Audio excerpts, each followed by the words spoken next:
Oh, Kay Helm. I am excited for our conversation today because,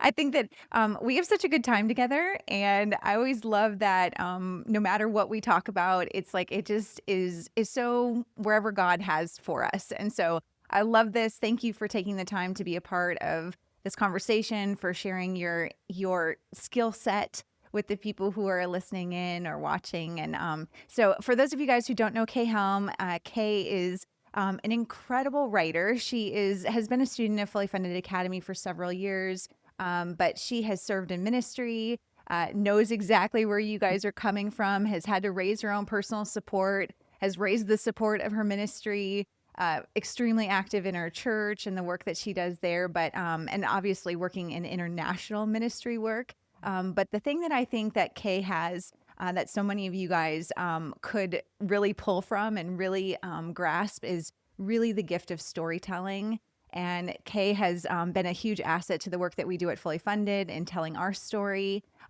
We will be sharing more details in the future, but there is a Fully Funded book coming down the pipe. And Kay was an integral part of making that book happen. So I want to make sure that you guys get a chance to meet her, to hear what she does to help ministries share their story. But thanks for coming, Kay, and just fill in the gaps on anything I missed. Oh, wow. Yeah. I think you hit everything. It's really Ah, a pleasure to be here with you. oh, so good. Well, Kay, tell us about your ministry work, just how you kind of made this transition of working in ministry and then also just kind of dabbling in the business space, but now kind of merging those two worlds and those two lives together to help people where they're at. Yeah, I don't know. I think a lot of people in ministry have experienced this, that you're working and you kind of hop from weird job to weird job, and then you get in ministry and you get this strange combination of things that you have to put together and you go, "Oh, that's why I had that really weird job, 10 years ago." That yeah, it's that really forced me to be flexible, or I had to adjust to this, or we had to make this type of decision. And it was really strange at the time, but it Yeah. prepared me for this. And so that's Right. kind of my story. Um, I worked in television for years. I had like a theater degree, right? So what do you Wow. do with that? That's going to make you rich. And so got a job in television because I knew how to use lights and do some technical things. And so did that. Then everybody that had something interesting that they did in their job, I asked them to show me how they did it. I Cool. learned. But the big thing that we did in television was we told people stories. Hmm. I learned to interview Yeah. people. I learned to present stories in certain ways and to get to the most important part, and all of those things, and to clarify facts, and just help people tell their story. Yeah. Why do you think storytelling is so important? I mean, I know how important it is in the world that I live in, but but at the same time, like for somebody who's like, yeah, we should tell our story, but like what is it that about storytelling that's so powerful? We connect with it on such a human level. I mean, our lives are stories, and our lives are made up of collections of stories, and how we respond to things is all about the stories that we tell ourselves. And so stories really kind of build our reality. Wow. Our self-worth even is wrapped up in the stories, Yeah. that we tell. For sure. And And the stories, yeah, we tell ourselves. Mhm, It's crazy. absolutely. And Yeah. the stories that other people have told about us too, True. has an effect. We teach that in our ministry. It's part of Yeah. one of the lessons. But it we connect on an emotional level to stories. And so any copywriter knows that. So a copywriter those are the people that they write words that have a purpose. That purpose is to make you do something. It's to spur you to action, like buy the car, or take that action, sign up for whatever. And so they know they have to connect on an emotional level, Yeah. because I act based on my emotions, not necessarily on what the facts are or what the features of the item are. Hmm. Yeah, really good. Well, what's interesting is that before I met, Mike Kim and really got into like the marketing and online Yeah. space, like I did not realize what a skill set that is.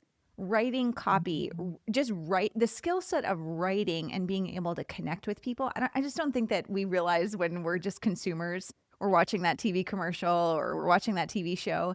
And I mean, there's somebody very skilled behind every word that's put on paper, every decision that's being made as to how that story is being told. And I'm like, yeah, I think that that's where our nonprofits and our ministries are really lagging, is that we don't invest in that, and we don't Mhm. realize how powerful that is. And so I'm curious, because I know you see a lot of websites, I know you see a lot of people's content, especially in the ministry space, because of your background, and then also working with as a certified coach within Fully Funded. What are you seeing that people are doing that you're like, oh MG, if I could help you do one thing, here's what I would recommend you start with. Yeah, I'll give an example from this morning. I got a message from somebody on WhatsApp this morning. They're leading a program that we're a part of in another country. And they said, here's the flyer that we're sending out. And it's a program for formerly incarcerated people. And it lists the topics basically that are going to be discussed. And it's reconciliation and restoration. And but I read it, and all of these different topics, I look at that and I say, if I am a formerly incarcerated person, I feel like if I go to this, I'm going to spend that day getting told everything that I've done wrong, Yeah. instead of offering what's the benefit for them Mm-hmm. And if feeling they really good. come. Yeah. What is it that I'm going to get out of this for coming? Mm, Because that's what you're offering. And I think it's in sales copy. So if I'm selling software, I'll say, it has, it has spell check, and it has, yeah. it'll check your grammar or whatever. And it, lets you resize pictures. Those are features. Yeah. But the benefit is that you can get your story out, and it's really easy to use, and it won't waste your time. Mm-hmm. Yes. That'll make me buy it, Yes. because everybody has spell check and everybody has grammar check, and Right. anybody can tell me, in the case of this event, anybody can tell me what I did wrong. I already know what I did wrong. You know, what do I do? Yeah. What do you have for me that's going to make my life better? Because everybody looking to do something, and that doing something includes giving. Yeah. Everybody looking for a cause to give to, they're looking for something for themselves, even if they don't realize it. What's the For sure. benefit to them? Yeah. Well, this is why, I mean, we love a good transformation story, Yeah. right? Like, I mean, look at YouTube, look at all of our social media posts. When people Mm-hmm. post a before and after, like, of their weight loss, goals, or, here's my life before, here's my life after. And it's like, we are just like sucked into that. Like, Yeah. but when, yeah, I do think that sometimes we forget that it's the benefits of like, what's in it for me. And when you're on the other side writing that copy or putting that out there, it's hard not to see from your own perspective and to be pretty focused. So, is there any tips that you have that, like, when somebody's writing or when somebody is, doing that, what do you recommend that they do so that they step away from, the features and focus more on the benefits and focus on their donor base or focus on their client better? Well, and that's the problem with nonprofit writing and ministry writing, is that you really have to, well, your mind is in different places. So I'm over here in ministry mode, and I'm thinking about myself and my beneficiaries, the people that I am interacting with on a daily basis, doing ministry with, or helping people I'm ministering to. And there's kind of a them and us thing. Yeah. I'm bringing something for these people, or I'm bringing something for you. And I might have a really good relationship with those people. But when I go to talk to them, to this third party that's Yeah. paying for all of this to happen, I really, we can set up this division, Yeah. us and them. We're helping them. I'm helping them. And we've got to be careful how we treat the people who are the them, that we don't perpetuate stereotypes, so that we don't um, build up actually a wall. Mm-hmm. So one way we can do this is to help foster a relationship between the donor over here and the beneficiary over here and see ourselves as more of a bridge. And stories are great for bridge building. And I know you and Mike talk about that and Fully Yeah. Funded all the time. The stories are the thing that bridge the attention gap. And so, I mean, that's a whole lesson in itself, right? Yeah. But if I'm talking to my donor about the work that's happening over here, then I have to tell them, you are providing this for this person. And don't go halfway on it. Don't go, you're helping us provide this. Right. It you're just the storyteller. Yes. Oh, can I just stop for just 1 second? I think that that is so beautiful, like, because I can't tell you how many times that, when you thank a donor, you say, "We couldn't do it without you." Yeah. That is just a common statement. "We couldn't Mhm. do it without you." When it's like, "No, you did it." You did it. Like you did it instead of, like that connection. I just love that analogy of just being the bridge builder and being that connector for your donor and the recipient, the them.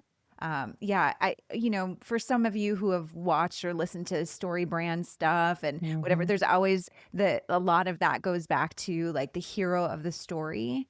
Yep. And I think that that's where, when it comes to nonprofit work versus business, I think in the business space, it's easy to be like, oh, you're the hero, I'm the guide.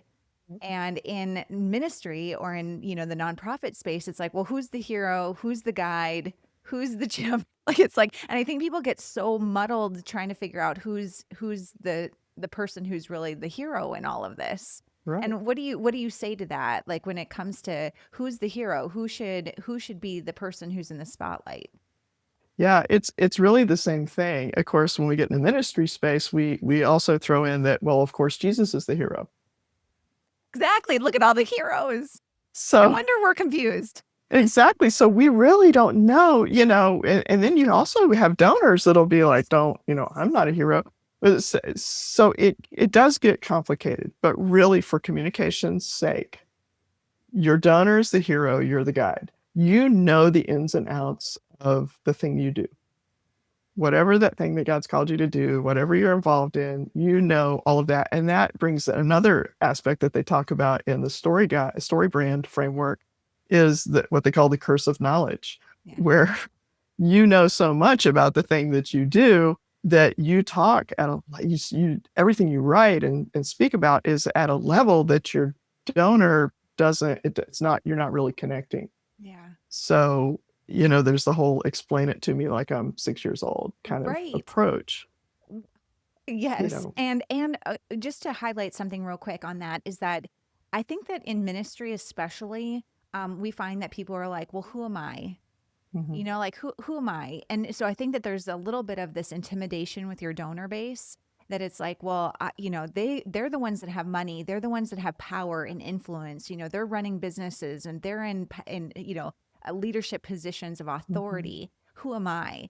And I have to remind everybody exactly what you just said, is that the curse of knowledge. You are the expert in the Mhm. them that we were just talking about. Like, Yeah. that population of people, you know how to serve them. You're tackling a really tough problem and you are an expert in that space. So it's like you have to remind yourself that you're an expert, and expert as the guide to showing these people of influence and affluence how to help this group. You're bridging that. You're helping to make the language really easy for them to understand. But I think that sometimes, yeah, we don't even. I think that back to one of the biggest challenges of working in ministry is really just feeling, like what do I have to offer, Mhm. and feeling a little bit of that scarcity and lack and all that stuff that comes with it. But thank you for highlighting that, because it's like, that the curse of knowledge is so true, especially I mean, scripture, like I'm like, I would consider myself more, in the marketplace, and you guys can run circles around me with scripture and storytelling on that end. And I was like, could you tell the story just a little bit? Like, just get, simpler, right to the point. But anyways, I think that that's just so just relevant to what's going on. So number one, you are an expert. Like the person Mhm. who's in that position of telling the story is an expert. So you got to, come down a little bit off of that. So great tip. Yeah. So as they're continuing to tell their story and Mhm. really, bridge that divide, oftentimes I get questions about, what story should we tell? Should Mhm. we, what audience should we target? Should we be targeting the donor base, or should we be targeting the, just really telling more stories about the people that we serve? What do you say to that? I'll kind of combine all of that. I'm gonna put the guide in there as well and the expertise. Okay, we for the ministry that I work with, we do mental health training. It's capacity building. Well, who do you know outside of the nonprofit world that uses the term capacity building? Yeah. This is not like nobody ever uses that term. Right. And if we do use it, we don't know what it means. So so Truth. we're just making it mental health care more accessible to more people. Yeah. And that's a lot of word. Like you have to go 20 words to say something, but how can we simplify it? So this is our big hurdle. And I'm just going to use this as an example. So we could come at our communications from the position of we're experts and we know what we're talking about. And we can use a lot of big words, or we can use kind of catchphrases from our industry, but our donors don't know what those things mean. Our beneficiaries may or may not know what those things mean. And so your first hurdle is, how do I connect? Because if I'm going to be a guide, so think about, you go to a museum and you're going to see this great artwork by this great artist. And if the person is too kind of really Hoity toity. hoity-toity, that's exactly the word that was in my mind. If they're too hoity-toity with their thing, you're going to wander off down the hallway on your own while they go blah blah blah blah blah. So Yeah. you don't want to be you just don't want to sound like blah blah blah blah blah to your donor base. Yeah. You want to tell them something that's going to help them connect. So think connect. If you're going to write anything down as you're listening to this, write down the word connect. We talked about bridges, building bridges with stories. Connect. That's connection is your number one goal. How do I connect? So for example, one in a follow-up that we did in one country, we had a pastor that stood up and he said, last year when you were here, you taught about dementia. And I sat here and I recognized the symptoms in my mom and realized that that might be what she has. Now, in his community and in his culture, the only explanation he had for what was happening with his mom was witchcraft. So here he is, the pastor. She's a Christian woman. How can witchcraft be making her have the strange behavior?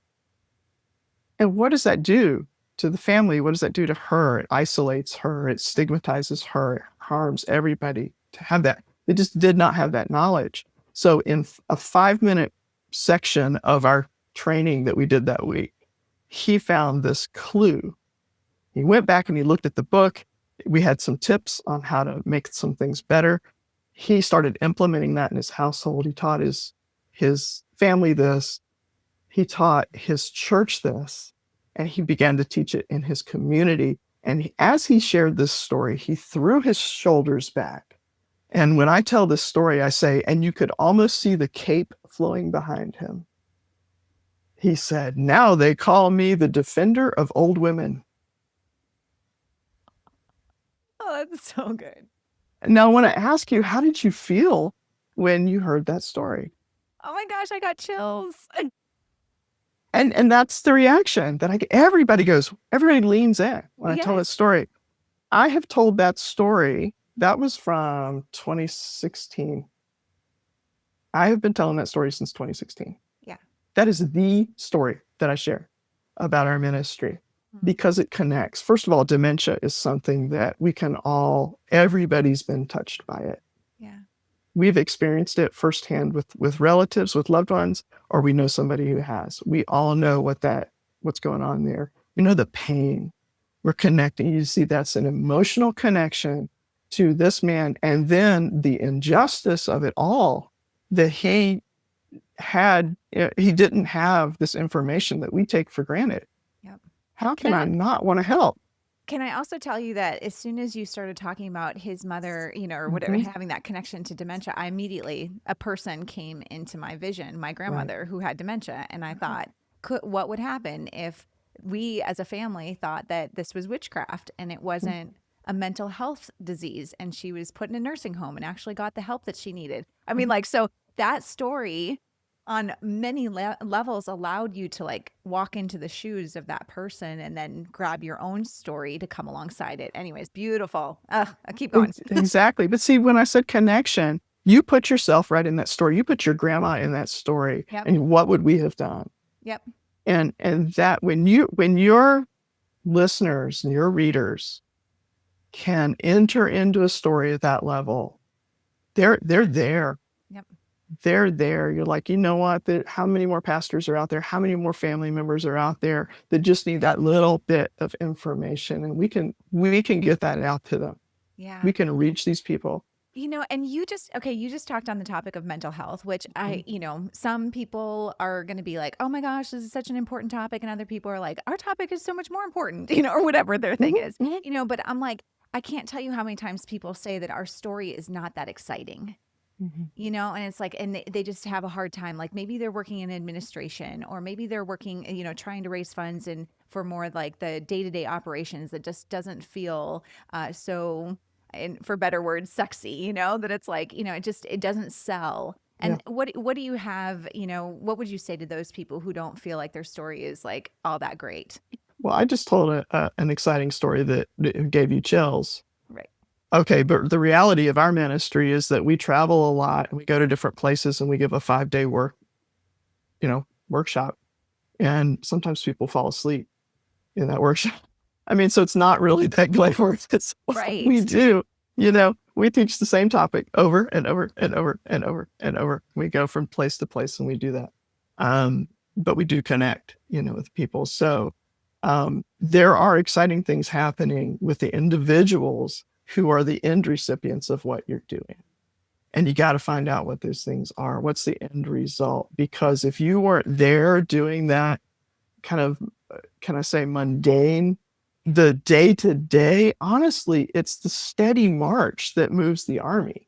It's those everyday things that we do over and over consistently that actually produce the results, like Atomic Habits, the book by James Clear, Hmm. right? It's not these big shifts Yeah. that everybody, like New Year's resolutions. It's those everyday things that we do that really bring huge changes. And so if you can tell a story of, that just tell the end result, Yeah. share the end result. And you say, when I get to be a part of this by doing, and you can list the things that you're doing. That's fine. You can tell the things that you're doing, but make sure you tell that end result story, Yeah. And because that's what they're going to connect. well, exactly. And I think that that's where back to making it really simple Mhm. and not, like you're the expert in that space and you could go down a whole lot of different directions on this. But in Mhm. the end, it's like the transformation story. What happens if you're there? What happens if you're not?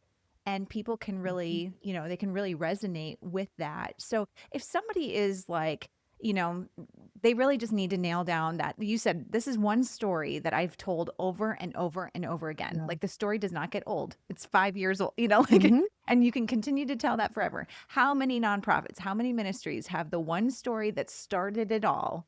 Like the only reason why we're even doing this in the first place is because this one thing happened and we've told this story. It's our creation story. It's the story Mhm. that got us into the ministry. So, just from your, when you sit down and work with somebody, how do you pull that story from them, or what would you recommend that they do to just kind of really sit in and knock out this story that they should be telling? Mhm. I would follow. Mike has those 3 questions that he asks. What ticks you off? You know, Yep. what's that? What's the thing that really makes you angry that got you started into this? I would ask those 3 questions. What was it ticks you off? Now I got to Yeah. What remember all what the three breaks your questions. heart? Yeah, what breaks your heart? Yeah, and he uses what pisses you off, Yes. sorry. Like, but he wants to use language that'll, like stir up something a little bit new. So what Yes. breaks your heart, what pisses you off, and what's the difference that you're Right. going to make That's in the what's the world. difference. So like what's your mission Mhm. ultimately because of that? And those are great, great preemptive, those great Mhm. questions that stir up because like, Kay, why do what breaks your heart about these ministries? Like, what breaks your heart Yeah. about the people you work with? What breaks my heart is when somebody, God has called you to do this thing, and when when people we get trapped in this kind of frustration Yeah. cycle where we're kind of looking down. If you're walking forward but you're looking down, you don't really know where you're going, and we get Right. so focused on the here and now and the current needs that think right now, what got you into this? Yeah. Where go back to that moment where it was you and God wrestling over, were you going to take this step? Were you going to move into this ministry? What was it? What was it that broke your heart? What was the that one thing, that pivot point? And again, we can go back to what Mike teaches, the explosion. Yeah. That's the explosion. Yeah. That thing that made the difference. Mm-hmm. You Yeah. know. And you know what? He, as a mutual coach for both of us, is that, his teaching allowed me to really understand that it was like, oh, my dad died. Mhm, Like, pivotal moment. My dad died, everything changed. Whole mhm, world flipped on its head. So for each of us, we do have those moments. It might not be a death, but it might be a, hey, I went on that mission trip and I saw this one kid and like I could not go back home and be the same. Or, the moment you got baptized or the moment that you knew that mhm, Jesus was your mhm, savior. Like all of a sudden you're like, shoot, like I got to do something about this. Like this is my guy. This is who I need to live for, mhm, And so we have stories upon stories, and I have to remind people, especially like even when I talk about my dad passing, I'm like, you can tell that story in 100 different ways, thousands yeah, of different ways. Like, and I have, like, I feel yeah, like, on social media and whatever, it's like mhm, you start pulling out different pieces of the story that allow people to really like draw in. But I can't tell you, I mean, how powerful just that one little story is for me when I mhm, connect with people. I actually just had a conversation with somebody the other day and I was like, she lost her mom to a really awful disease that I had worked with in the past. And same thing, it was like, and I made some comment about like what happened, like tell me the story. Like I mhm, want to, I want to know what happened to you. Is it the same as what mhm. happened to me? And it's like, and we connected on those stories. But anyway, thank you for sharing that because just reminding people that it doesn't have to be this like amazing, heavens parted and this thing happened. It's just like it could just be something so simple of, something just breaks my Mhm. heart and something Yeah. just makes me really angry and pisses me off, Yeah. and I had to do something about it. Because, here's the thing we forget. It's not just your story. Your donors have a story. Your potential donors, they have a story. Yep. They have, and like I said, with that story I shared about dementia, and with the story that you just told Yep. about this friend, you connected because you had a shared experience. Yes. You're connected. Okay. There are people that want to see what you are doing happen.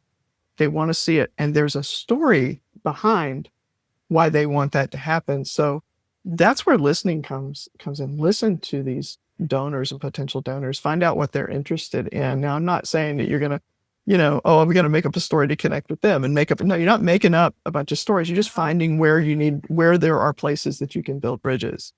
Amen. Oh, Think about, thank walk you for along the saying that. shoreline. Yeah. Yes. Well, and when anybody has a conversation with Yeah. somebody, especially the first time you meet with somebody, you have to find a connecting point. You have to figure out a way that we're going to like you care about me, I care about you, we care about a Mhm, similar population.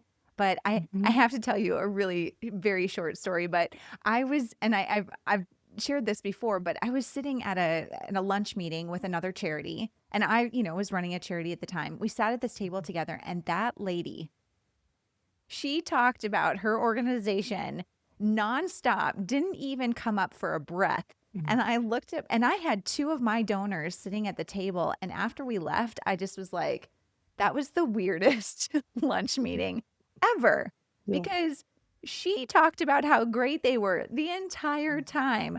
We were like, what in the world? You know? And she just didn't, she had no interest in really connecting with us. And that was so apparent. And I felt so bad for her because I was like, she missed out on this really great opportunity to get to know these two amazing donors of our ministry and could have been a donor to Mhm. hers, but she didn't even, she just missed the opportunity. So back to your Yeah. one word, connect. Yeah. Like, Connect. connect, ask the right questions, lean into their stories, Yeah. layer up on top of their story with a story that they would really connect with and understand. So, oh, beautiful, Yeah, and Kay. it's listening, listen to their stories. Take that time. You're gonna have the meeting with them. Spend it. Do more listening than you talking. Yeah. That's how you build connection. And Yeah. and you'll, and especially those of us in ministry, you pray prior to that meeting, and look for those, God highlight those connections, not just for a money connection, but, we our ministry's gone through some hard times, and I gotta tell you is people stayed with us because they believed in us, the individuals involved, because we had relationship, and, that is gold. Yeah. That is truly gold. Absolutely. Well, and when people know, that's where I think that we miss out on continuing to tell the story, good or Mhm. bad. Mhm. That it's like we feel like we have to only share rainbows and butterfly stories instead of like, this is hard work, guys. Like, if we knew how to solve this problem, we would have done it a long time ago. And Mhm. so the reason why people are investing in your ministry is because you're tackling tough problems that Mhm. no one else has been able to fix. And so when you see progress or when you have hurdles, like, you got to share those stories Mhm. too. And that's when people will stick with you. And like you said, you've had tough times, but you've also had really great times too. And so people will continue to lean into those, man, you guys are doing good work and we want to be a part of it. So Yeah. before we wrap up, I just, the thing that I feel like most of our ministry leaders are really great at is relationship. Mhm. That it's like they are so really good at it because they're like they care about people so much. Yeah. You and I, we care about people, we care about each other. Like, we want to make sure that people are seen and heard and all that stuff. And so when it comes to sharing your story for marketing purposes, how does that correlate? Like, how can they utilize that same relationship skill that they already have and just like implement it into the marketing and the messaging of their store, of their ministry?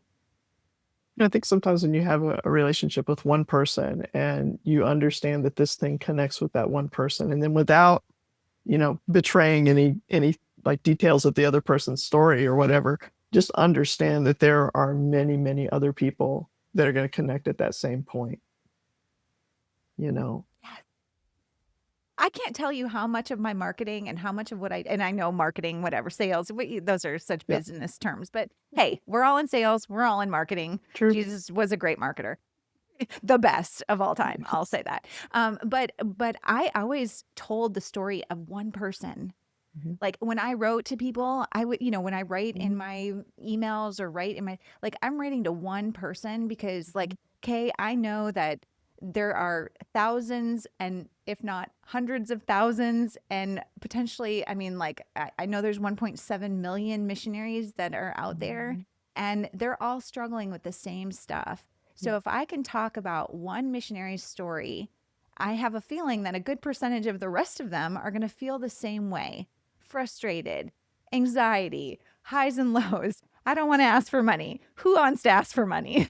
It's like there's certain things that I can say that I'm like, I know that I'm just talking about that one person and what they've told me, but it resonates across the board. And I Yeah. appreciate you saying that it's because so many people are like, oh, I can't tell this person's story because it's private, or I can't show their picture, I can't show their face. And so what I hear you saying is just grab one story and just tell it. You don't have to give their exact name, you don't have to give their picture, but you're emoting, you're sharing the emotion and bringing people into that story. Yeah. Yeah. And there are some resources. And in fact, on my podcast, I interviewed the ladies behind ethical storytelling, which is great for if you want to get into some sticky stuff about how to tell really difficult stories and honor the people that are behind them, Yeah. Okay. So especially. first of Yeah. all, tell us what's the name of your podcast? My podcast is Life and Mission Okay. podcast, All and right. it's a lot of it's interviews. There's some storytelling kind of things. It's just kind of whoever I'm interested in, whatever I'm interested in, and Yeah, well, and we'll I've been a yeah, guest on your show, and absolutely. yes, and I've actually met several Mm, people through your mm, podcast, which once again, connecting people, mhm, mhm, doing that. So, yeah, I absolutely want you guys to check out her podcast, but also, Kay, like if somebody is interested in working with you or in having you maybe review some of their story, whether that's in print or whether that's, on their website or other things, what's the best way for them to connect with you and to find more information about you? Okay, the website is khelm.com, Okay. and the podcast, like I said, is Life and Mission, lifeandmission.com. But khelm.com is going to be the hub. That's where everything is. I'm Yeah. on Instagram and Twitter and all that at khelm, but go to the website and that will give you all the details and different pathways for different things you might be interested in. Yeah, and as somebody who has worked with you and Mhm. has had this experience with UK, I mean, like, I have had such a great experience with you, and also like, for anybody who knows my story and the work that's been done is, I wrote a book called Fundraising Freedom, and then preparing for this second book. For Fully Funded, I was dealing with some trauma. Like I was just like when I spoke with you, I was like, I feel like I had written this book already. And I just really felt overwhelmed by the task. And you just were so great to come alongside me in this and for us to really work together on it, obviously alongside with Mike Kim. But it was just like sometimes we have all these ideas and we have all these thoughts, but it's just like it's jumbled and it's Mhm. hard to get it on paper or to get it out. And so I just feel like Kay has such a gift of helping you pull apart the story and to really get across the message that needs to be told. So if you're in that place where you're like, shoot, I know that we have got a great story. I just don't, we haven't been able to really like nail it down. And so I Mhm. just would recommend that you guys reach out to Kay, have a conversation with her. She's a certified coach with Fully Funded Academy and has been a student of ours for a year. So I can vouch that she loves Jesus. She's a great human and incredible at what she does. But definitely want to make sure that you guys get connected if writing is not your strong suit. So it is Yeah. Kay. It's Kay's gifting. So on that note, Kay, just I mean, any last piece of advice for somebody who is maybe out there trying to tell their story and really struggling, or just struggling in the fundraising space as a whole? Yeah, just take it one thing at a time. Share one thing at a time. As marketers, um, we see often times that we want to share everything about everything all at once, and that's kind of we call that vomiting on the people you're trying to talk to. It's kind of a like what that person did at that meeting. This is all about just the one thing. What's your one thing? Yeah. Start And there. amen. Just and it One, simplifies it. yeah, yeah, one thing, and I will just to tag on that real quick is that all of the ministries, all the organizations that people represent that are listening to this and watching this, you do great work. Like, and you do a whole heck of a lot of work, like lots of things, right? Kay, like if you had to Mhm. sit down and like jot down every single detail of your ministry, it would take years Oh, yeah. because you have consumed that information over many, many years. You didn't just, somebody didn't vomit it on you. So your advice to everyone, watching this is that it's like one piece of information at a time. Mhm. Nobody can consume that. Nobody can, take that in. So, Yeah. such great advice. Yeah. If you just communicate one idea at a time, then all of a sudden now you have more stories because you're going at a slower pace, and So good. it's Yeah, and people people are can okay with actually that. consume it. Yeah, they can Yeah. actually take it in. So love it. Well, Kay, thank you for being a part of this and taking the time to share just incredible insight on storytelling. Obviously, this is we cannot even tackle a fraction, but case in point. We didn't have to tell you everything about Kay. We didn't have to tell you every little detail, just enough for you guys to see that, hey, there's resources available to you, and Kay is an incredible resource. So Oh, thanks thank again, you. Kay. I cannot wait to see what God does in your life and through you as you continue to work with ministries and missionaries. So thank you for sharing your gifting and for never like being afraid of stepping boldly into that new place, because I know God has pulled you in a lot of different directions over the years, but you're exactly where you're supposed to be, doing exactly what he's called you to do, and for that I'm so grateful. So thanks, Kay, and we'll see you guys very soon. Thank you. Ah, Thank you, Mary. you're welcome. See ya. Okay.